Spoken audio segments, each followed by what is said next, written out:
getting people to try new things is so difficult. I remember when I first started doing this, we would go to a restaurant during lunchtime, try to convince people to try something new, that we'll buy your lunch today if you order this. They're like, no, thank you. I think nostalgia is the most important part of it, because there's nothing more disappointing to me as a consumer if I have a craving for a certain type of food, go somewhere and try their version of it, and it misses the mark 100%. I am extremely disappointed. It's like doubly disappointing. What does it take to innovate inside a turnaround brand? Something like Quiznos, for example. When you're dealing with a brand that has shrunk down to the size that Quiznos ended up doing, what you can do is... What is one trend that everyone seems excited about that you think is overhyped? I'm kind of done with Nashville Chicken. Ooh, okay. I love Nashville Hot Chicken. I love it too, but I mean, it just seems like right now, it seems like so many brands are outsourcing their culinary rather than keeping it in-house. And the problem I see with that is...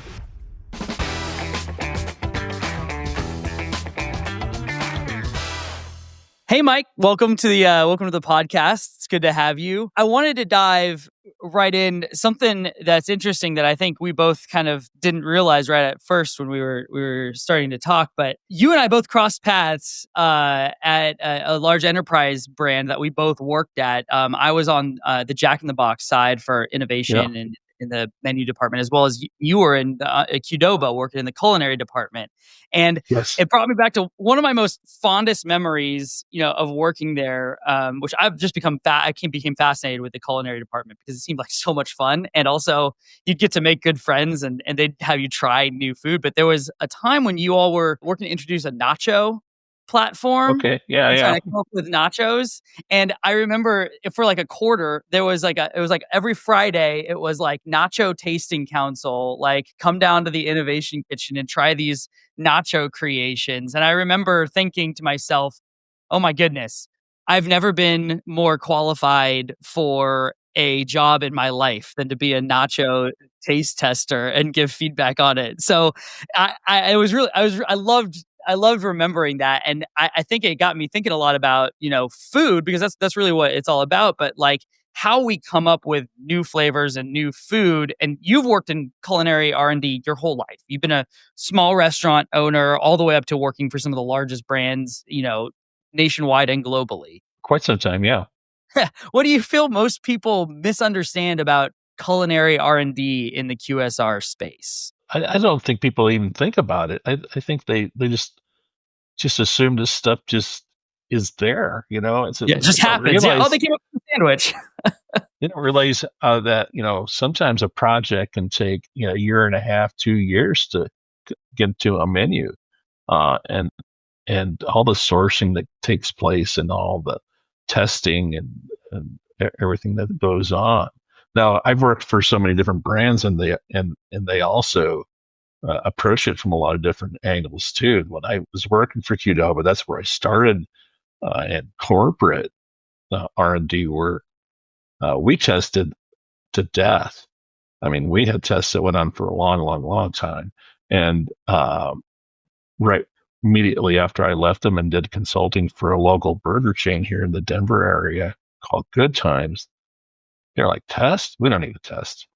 If we like it, it's going on the menu. And I was blown away. I'm like, I don't know what to do. It's just so different. So, depending on the brand, it could really be different. But for the most part, most brands spend a lot of time getting customer intercepts and then doing taste panels and making sure they're testing in the season that they're going to release it. So they may be testing it easily a year out before they ever put it on the menu. I totally resonate with that. I think that was one of the most eye-opening things for me when I started working, for a large QSR company, was just how much time and energy and thought and meetings were spent around coming up with, like, what are we going to put on the menu? What's the taste profile we're going to go with? What do we think is going to be acceptable? I'm curious, you said you've seen, and you've worked with a lot of different brands, not just Qdoba, and you've seen different brands, different restaurants of varying different sizes. Certainly introduces complexity. You've seen them do different things. Can you give me an example of like, of something you've seen that's done well in your past there, and then something that, you found wasn't as successful or effective in that space. As far as like the method of Yeah, yeah, coming up with creation, what's on the menu. How we do that? yeah, How were we successful there? I think there's a good medium ground. Like I had just said, Qdoba tested things to death. Sometimes we were like 3 years out. By the time you get it on the menu, it's no longer relevant, and this other brand was just so quick. It's like a crapshoot. You don't know if it's going to, be right or not. And so I think there's a good medium. And where I just came from most recently, I was doing menu development for two brands, Quiznos and Taco Del Mar, which is out of Seattle. I think we hit a nice medium point there. We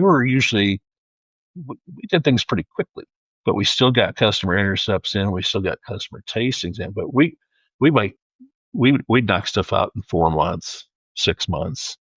So pretty rapid for most restaurants, but it worked really well because we're still on trend.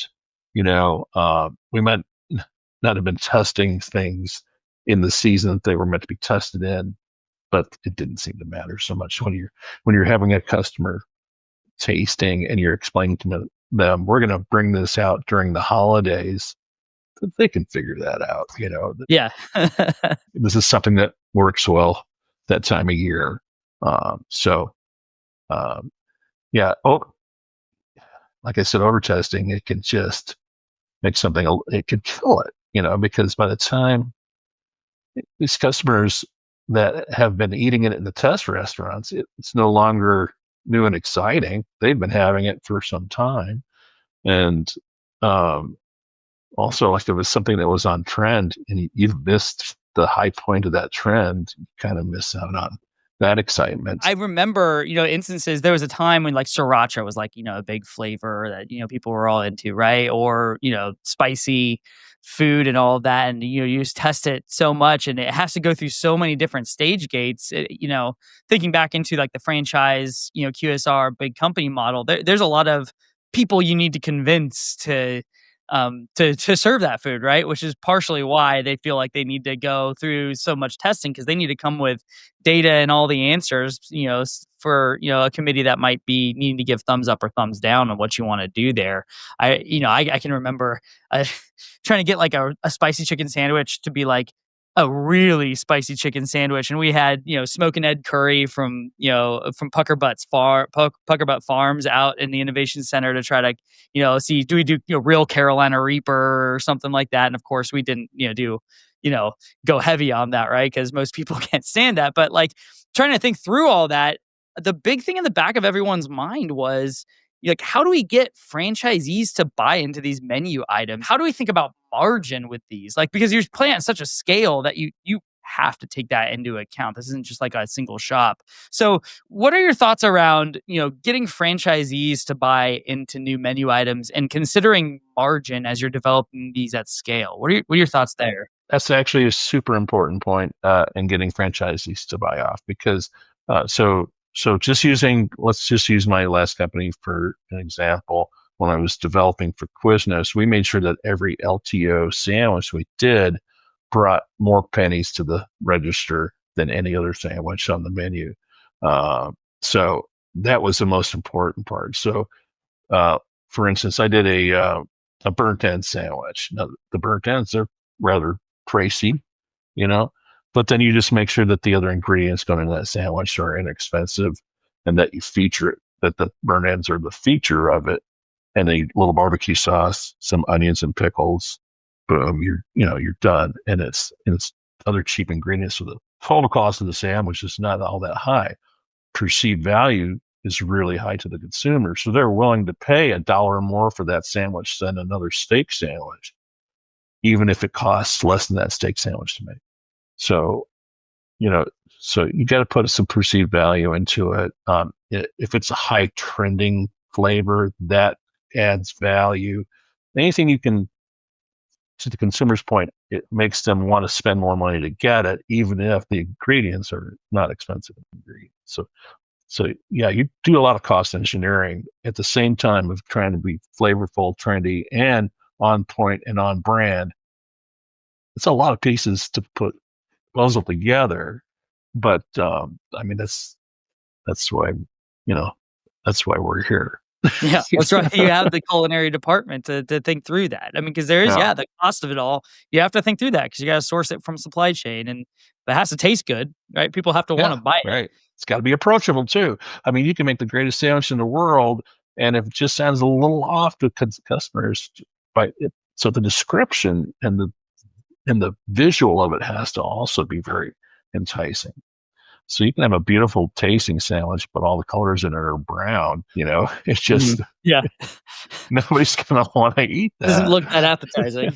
Yeah, so you gotta get some color pop in there. You can never think about it from a lot of different angles. But first and foremost, when I was doing LTOs, it was the profitability was super important because that was the only way to get the franchisees to really buy into it, really promote it, get their employees excited about it. Okay, I mean, you talk about LTO. I mean, what for those who don't know LTO, right? Limited time offer.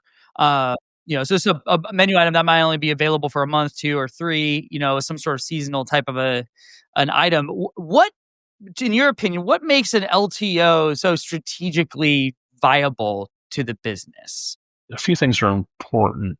I think it's important that you try and make your LTO products seasonal so that, in the summertime, you're featuring something like in a sandwich place featuring or a burger place or anywhere, something that people think of as summertime, like barbecue is a great example. And in the wintertime, you're thinking something more hearty and warm. And in the spring, something lighter and fair, so it that helps drive traffic by having something on the menu that's a little more seasonal. And then, like I said again, even if you don't drive more people into the restaurant, but you get them to switch over to that item during the LTO period, you're making more money. So it's a win no matter whether it drives traffic or not, as long as you can make more profit on that sandwich. So it's got to be approachable. That's my number one. For me, that's the number one thing I start with is, are people going to say, I can't, I come in here, even regular customers come in once a week and they always get that same item. How do I get them to take a chance and gravitate towards this thing that's only going to be there for 3 months? So it's got to be super approachable. That's great. I love that. I mean, I think it's so key, and I'm curious if it leads into kind of where my thought is next to ask you about. You've mentioned a couple times Quiznos now, and you work and help, consulting with them in the culinary department. And Quiznos to me is like a very nostalgic thing to think about. I remember when they burst onto the scene with toasted subs, and they had Yeah. these crazy hamsters in the commercial, like, singing this silly song about toasted subs, The and I sponge just monkeys, loved it. yeah. Yeah, no, that's right. They're called SpongeBob. He's like, "Eat Quiznos subs, they are so juicy," or something. Yeah, it was great, and so irreverent. But I remember because Subway had been around forever, and then Quiznos came along with toasted subs, and I just like fell in love with like a toasted Italian sub, and it really thanks to Quiznos for doing that, right? And then Quiznos is one of those ones that for me is kind of like a restaurant Mandela effect because you hear Quiznos and you're like, wait, didn't they close? Like, weren't they not a brand anymore, right? And now they're starting to make a comeback and are kind of turning that around. I'm assuming that's where you've gotten involved with them is in some way, shape, or form in the culinary space to try to help that turnaround. You know, what what does it take to innovate inside a turnaround brand? What are some of the challenges or unique opportunities from a culinary perspective for how do you bring a brand back? Something like Quiznos, for example. Yeah, that is a tricky proposition. And the thing is, when you're used to working on a larger scale brand, that has a high volume of usage of products, your vendors are bending over backwards to make proprietary items for you. They're bending over backwards to do whatever. You want a new sauce, they're on it. You throw them the formula, they create it, you've got it. When you're dealing with a brand that has shrunk down to the size that Quiznos ended up doing, they don't want to work with you.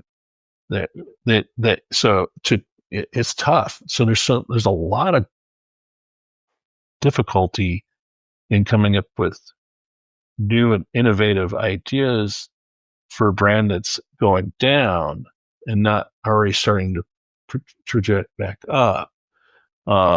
Because you can't find anything unique. You end up using a lot of off-the-shelf products, so you're not finding things that are unique. But what you can do is take the products you do have and combine them together and create new flavors. So you end up having to be a lot more creative. You end up sending out the restaurants to do more prep than they might be used to doing. But those are the things you're kind of stuck with. Because like I said, you don't have the volume of usage to have vendors excited about helping you out. So like with Quiznos, we just I just try to take things that customers love and maybe put a small spin on them, and find smaller vendors that would be willing to work with us because they're smaller and their volume requirements weren't nearly as high. So for instance, we did a Reuben sandwich, and to make it unique, we made instead of corned beef, we used corned bison. Ooh! I found a bison supplier to do corned bison for us for a 4-month period, and it's so you do things like that, and it not only is it a great sandwich, but it's unique enough that you get publicity, and then people start talking about you again, and then people are more interested in franchising, and then you bring on new franchisees, and you have franchisees who are current who are seeing success and ready to open that second and third location. So you have to find these things that are going to get you good PR and sell really well, be profitable. So as a chef in a situation like that, you're helping in ways you never thought before. You're actually helping the brand to grow by bringing interest to the brand at the same time. Yeah, I mean, there's that example, right? There's a lot of people selling sandwiches, and you have to cut through. And there's a lot of people toasting sandwiches now too. So yeah, that's right. They all the originator of the toasted sandwich became the Me Too, and that's a hard place to be.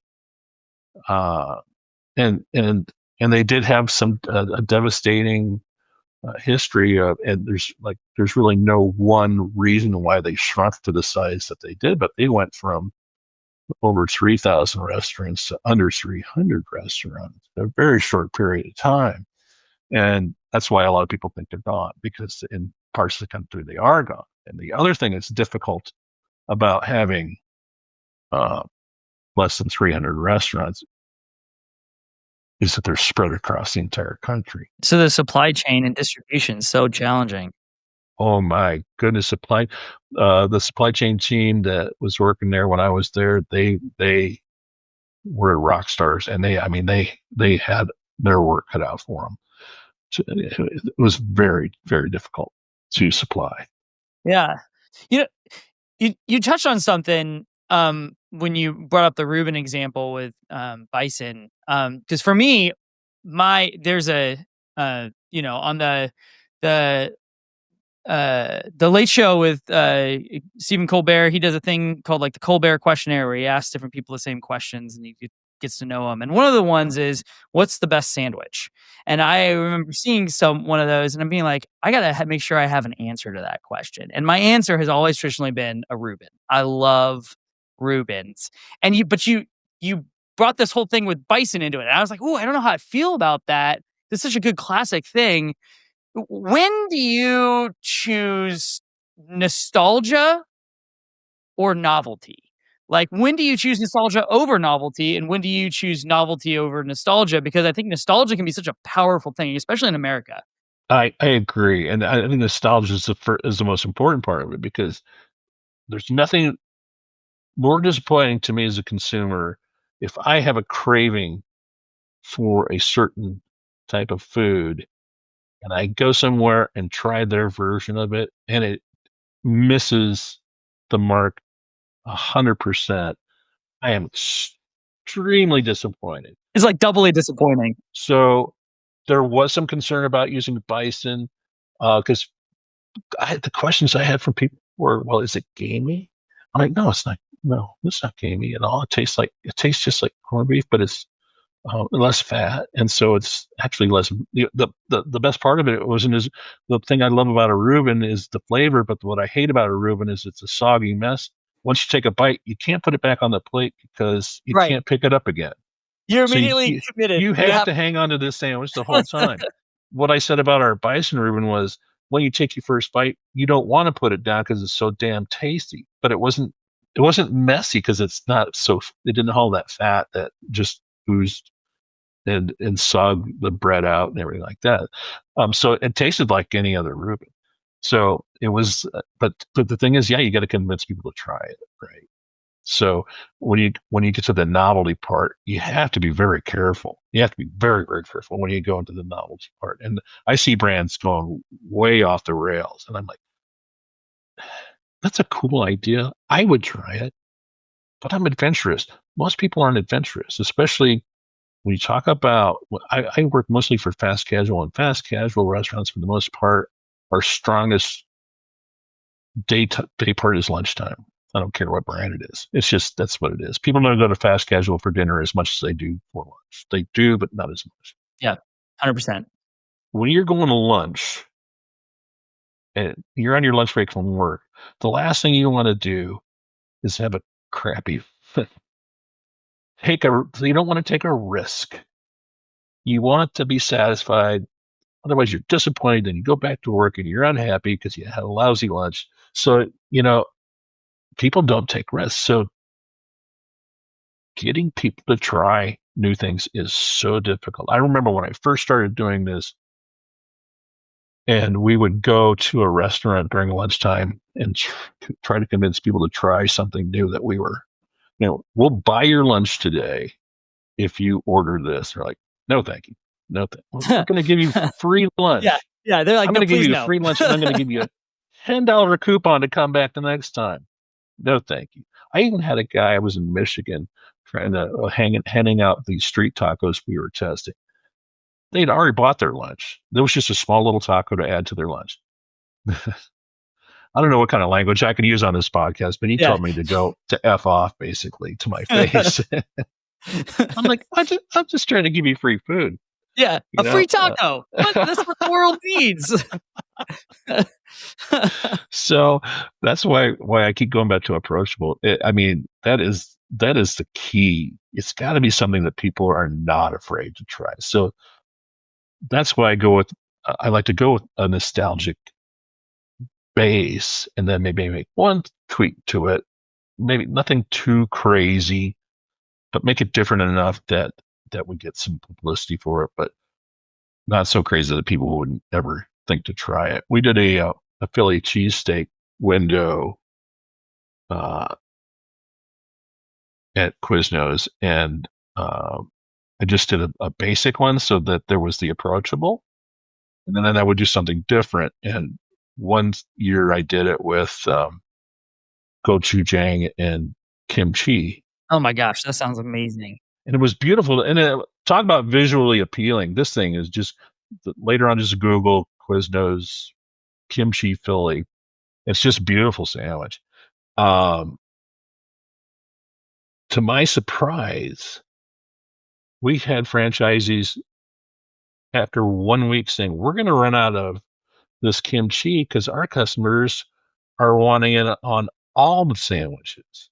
They're putting it on the Italian. They're putting it on the steak sandwiches. People went crazy for it, and I was concerned.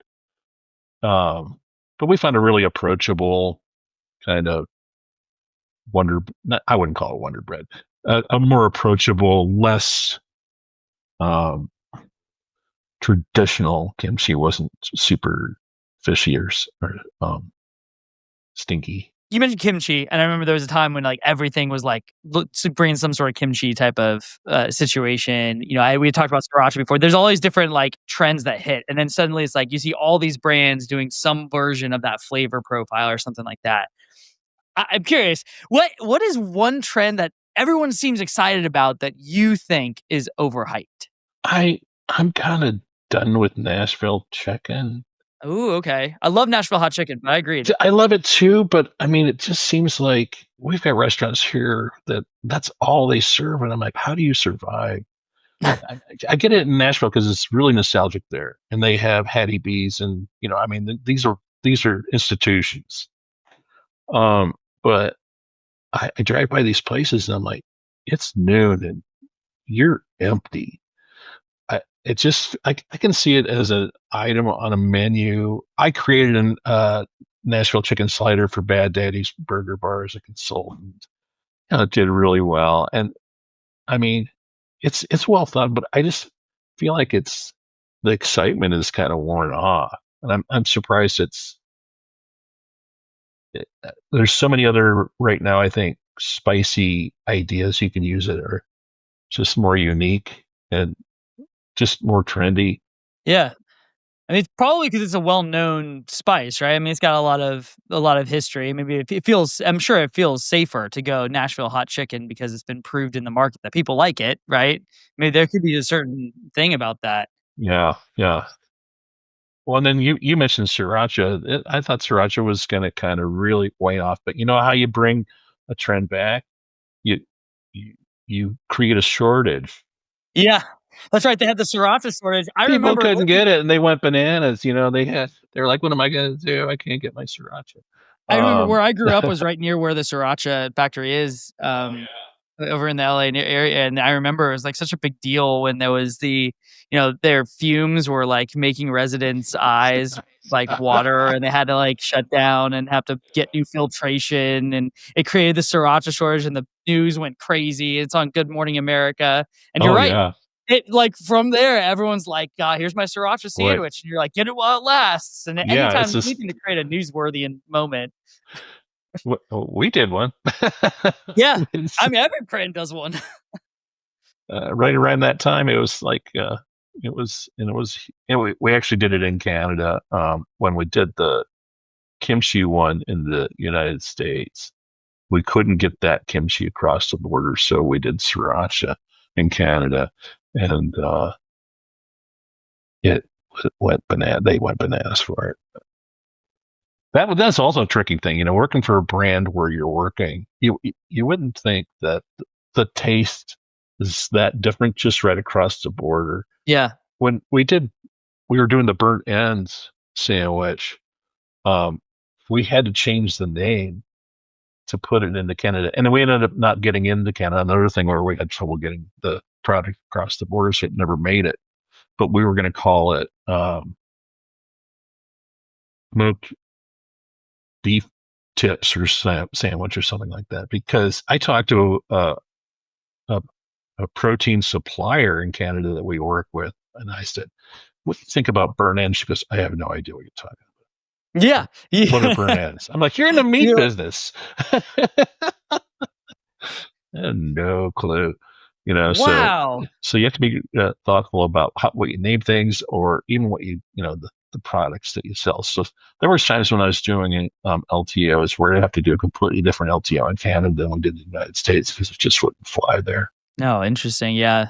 That's a great example. Mike, I'm curious, y you've been in this industry for a really, really long time. You have a ton of experience across, a lot of different verticals, and so you've seen a lot of things go well, seen a lot of things not go well. What do you feel like is one common mistake that people in your industry make that you wish you could just fix overnight? That's a tough one. It seems like so many brands are outsourcing their culinary rather than keeping it in house. So many have closed their culinary departments down, or just shut down remove the head of the department and keeping the lower level employees in place, and then outsourcing to their vendors or to their distribution centers for culinary work. And the problem I see with that is the and these chefs, I know a lot of chefs that work at the vendors, and I know them that work at the DC, and they're all brilliant.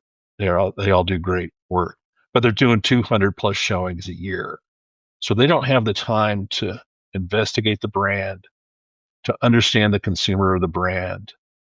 So they're basically showing products that then sell and trying to make it trying to take a square peg and fit into a round hole.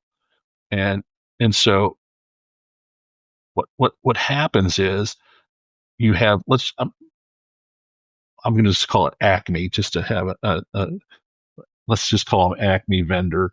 So I'm not calling anybody out, but let's see, 7 different restaurant chains buy their ham from this Acme vendor. And so this Acme vendor is now going to show them their latest, greatest new protein. Now, 7 different restaurant chains are all of a sudden featuring the same thing. Yeah. And you'll see that in the market where people start having the same type of thing.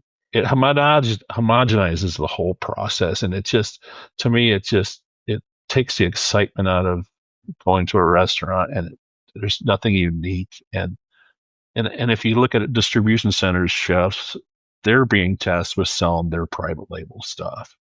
So now you're seeing them pushing the same things to everybody they're showing to. So it takes some of the originality out of it. And like I said, no disrespect to these chefs, they're amazing, and they're rock stars. These guys are doing more. I used to do, when I first started with the REGO restaurant that on Quiznos, we did a showing every Wednesday. Now, we might miss one or two because of a holiday or whatever. So that's like almost 50 showings a year. These guys are doing 200. Yeah. You can't take the time to be properly creative with that amount of load. You can't give the client the time they deserve. So I've been to these style showings before. I've had vendors come in and do showings for us as well. And 90% of the time I walk out of there going, none of that stuff's going to work for us. It's just doesn't fit the brand. We can't do that. We don't have the capability to do that. There's so many things your kitchen's got to be able to do it. Your crew's got to be able to have the talent to do it. And so when you take culinary out of the restaurant chain, you don't have anybody in there that has a deep knowledge of that brand. And so it just makes it difficult to have anything unique, to have the LTOs be successful. They're not there to help consider your bottom line and what we talked about, that the product's approachable, that it's something that you can pull off and replicate across 300 restaurants, 500 restaurants, 3,000 restaurants. So I'm hoping that I see restaurant chains opening up their culinary departments again, bringing on the staff. That's the thing I'd like to see fixed, and not just for myself, because I'd love to be working for a brand again rather than independent on my own. I'm that same guy. Right now I'm a consultant, so when I do something for a brand, I really take it serious, and I go in to the restaurant and I spend time in the kitchen with the employees, and I watch them work, and I watch the consumers, and before I even put anything on paper. But I also only take it so far. Yeah, because you don't have the time or capacity to do that. Yeah, and also they don't want to pay me to take it any further. Right. So there's no follow through.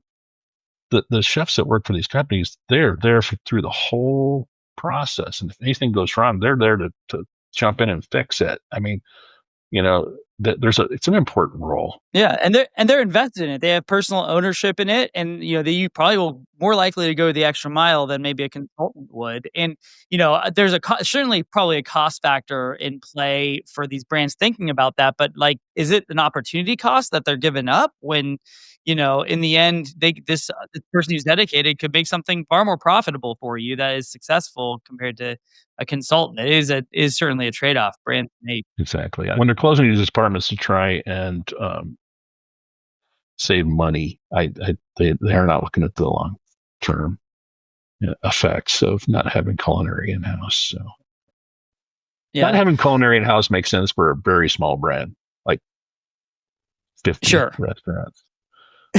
But once you get to a certain size, I think it's important to have a culinary person and or team. Yeah, I would agree, especially because you're the core of your brand is the food, right? That's why you're in the restaurants, is you're selling the food. So you should have someone at least. Let's not forget that. To fix that part. I'm curious, before we go to kind of like a wrap up, though, there was one, I want to switch gears a little bit because there was one other kind of area I was curious to get your thoughts on. You've mentioned a lot of different like protein suppliers. You've mentioned, LTOs. I'm curious about like plant-based proteins and your thoughts on that and how you've seen that done well. I mean, are they really actually healthier for you? Do you feel like what's kind of your experience on the plant-based stuff? I'm not going to say this is actual fact, but I feel like I've eaten more plant-based protein than most people on the planet at this point because I have tried everything. Pre-pandemic, plant-based was doing really well. It was shooting up and doing great. It was one of those trends that like everyone had something. When the pandemic hit, this is my theory, and I've got nothing to back it up, but just how I feel. When the pandemic hit and people were in lockdown and restaurants were shut down or extremely limited service, when people were able to go back out to eat and go into a restaurant and sit down and have a meal, if they were offered a Philly cheesesteak sandwich or a plant-based Philly cheesesteak sandwich, which one do you think they're going to take? They're not going to go for the plant-based because they've been missing this thing they couldn't have for so long. So it took a big hit at that point. I think it's climbing back up again. I think there's some really innovative companies out there that do have healthy alternatives. And I think there's a lot of companies out there that have items that they're plant-based, but they're not good for you. They're not a healthy option at all. As a matter of fact, some of them are pretty horrible. But like what? I mean, you don't have to name brands, but like, I'm not going to name names, but I will mention one product that I'm excited about. There's a company in Boulder, Colorado called Meaty, and they're using mycelium. Oh, I've heard of them. Yeah. Yeah, they use mycelium, which is a lot of people don't know that a mushroom actually has a root system like other plants, because when you pick it, it breaks off. You never see it. But it's a really huge organism. Yeah, it's gigantic. And it's so scary. So they've learned how to take and grow this mycelium in tanks. It's fibrous, and then depending on how they work the fiber, they've mimicked the fiber of chicken and steak beautifully. The flavor's great. It's really healthy. I think it's a fantastic product. And they do chicken breasts, steaks, and breaded chicken. I don't know if they do anything else at this point, but I've been really impressed with them. So I think there's people that are coming up with some super creative ways. But some of the other products that we talk about, better for the land. Some of these are not necessarily better for the land, and there's a lot of waste. They're very intensive to make. Like, is the footprint of it really worth it? Yeah, and a lot of power, a lot of electricity, a lot of power goes into creating this, and it's not better for the planet necessarily, depending on the type of product. And so I'm happy to see people like me coming up with ideas that are way outside what anybody else has been doing, and much more, I don't know, sustainable. Okay. Yeah, I'm certainly very interested in where that's going. I enjoyed a lot of plant-based protein that I've had. I think it's good, but at the same time, it's like, is it really as good as advertised, or is there a bit of a marketing, greenwashing, capitalization you can make on there? I mean, there's some other products out there too that are healthy for you, but then they have allergen issues, you got to deal with. So it's like it's a trade-off. Jenny Goldfarb's got her product that is delicious, but it's a wheat. She uses wheat protein, so anybody who's got issues with eating wheat can't eat this product. So there's things like that, but hers is healthy at least. Yeah. I had one last question and then a couple of closing things. I wanted to leave with, a lot of people will be watching or listening to this and will be looking for some kind of advice. They're in a similar situation that you've probably seen a lot of people in, that they've got a brand that may feel tired and they're trying to reinvigorate it in some way, especially with food. What advice would you have for someone who's trying to reinvigorate a tired brand? I would say you still have to stick to the reason why you came into business in the first place. Don't forget who you are. Okay. So you can always evolve, but keep your core standards in place. Because too many people see another brand that's doing well and then just want to copy them. And all of a sudden they're no longer what they started off as. So just remember who you are and find ways to attract a younger audience to who you are. But don't give up your core beliefs and what you came into business for. Yeah, your ethos and your identity. That's really good. All right. So, can you leave us with what are the top 3 books that someone should read this year, in your opinion, based on what you've been talking about? Top 3 books. Listen, the books that I keep by my side, no one's necessarily read, but use as reference more. So I've got, just happen to have this one sitting right next to me right now. This is The Flavor Bible.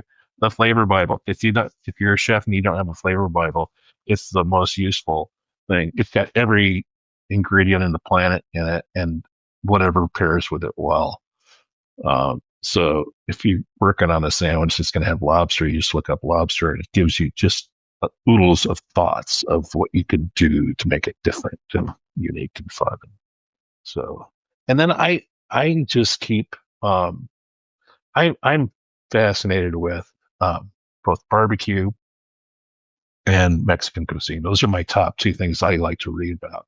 Yeah, amen. Love that. And there's a Big Bob Gibson's barbecue restaurant in Decatur, Georgia. Chef Chris Lilly wrote a book that has the most fascinating introduction of any cookbook I've ever read. And it's just him coming out of culinary school thinking he knows it all and going to work at Big Bob Gibson's, and he's going to teach this guy how to do barbecue. And he learns really quickly that he doesn't know a damn thing. And it's a really fun read and some great recipes. And then I love reading books by Diane Kennedy and Rick Bayless on Mexican cuisine. Oh, that's really good. Awesome. Thank you so much, Mike. How can folks find you online? I'm on LinkedIn, which is yeah, that's the easiest way to find me. Okay. Yeah, you can see his whole impressive resume on LinkedIn to see him, get in touch with him. Yeah, Mike, thank you so much for joining the show today. I love talking about all this. I love food, and I love talking to people who love food. And that's why we're all here. That's why we do this. That's why we love the restaurant industry. So thank you. Let's do it again tomorrow. I'll do this every day if you want me to. Every day. That's good. Thank you so much, Mike. Thank you, Andy. Restaurant Reset is sponsored by Genius for Restaurants, the modern point-of-sale system from Global Payments. Genius helps you reach your most important goals, whether that's simplifying your operations, speeding up your checkouts and table turns, easily expanding into new locations, or building loyalty with guests. To find out more, visit globalpayments.com/genius.